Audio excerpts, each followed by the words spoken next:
మున్సిపాలిటీలో అక్రమ నిర్మాణాలు జోరుగా కొనసాగుతున్నాయి. నిబంధనలు అతిక్రమించి బిల్డింగ్స్ తో పాటు కన్వెన్షన్ నిర్మాణాలు చేపడుతున్నారు. అడ్డుకోవాల్సిన అధికారులు చోద్యం చూస్తుండటంతో అక్రమ నిర్మాణాలు ఎక్కువగా అవుతున్నాయి.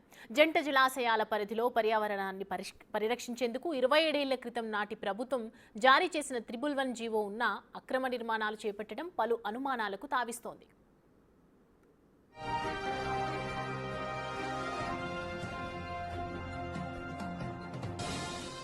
మొయినాబాద్ ఇటీవల కొత్త మున్సిపాలిటీగా రూపాంతరం చెందింది. 9 గ్రామ పంచాయతీల విలీనంతో మున్సిపాలిటీగా ఆవిర్భవించింది.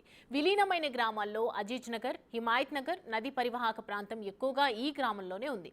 ఈ ప్రాంతం మొత్తం 111 జీవో పరిధిలో ఉన్నది. ఈ ప్రాంతంలో ఎటువంటి పెద్ద నిర్మాణాలు చేపట్టరాదని నిబంధనలు ఉన్నాయి.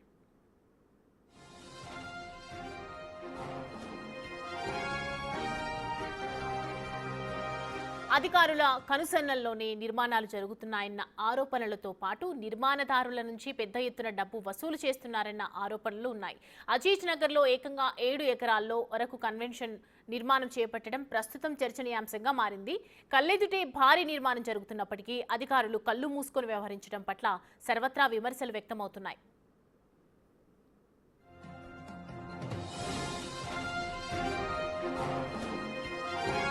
మొయినాబాద్ మున్సిపాలిటీలో అనుమతులు లేని నిర్మాణాలన్నీ అధికారులకు తెలిసే జరుగుతున్నాయన్న ఆరోపణలు ఉన్నాయి. ఎక్కడైనా అక్రమ నిర్మాణాలు జరిగితే నోటీసులు ఇచ్చి చేతులు దులుపుకుంటున్నారు. నోటీసుల తర్వాత ఎలాంటి యాక్షన్ ఉండదని, కొందరి అధికారులు ప్రజాప్రతినిధుల అండతోనే అక్రమ తంతు వ్యవహారం నడిపిస్తున్నారని స్థానికులు ఆరోపిస్తున్నారు.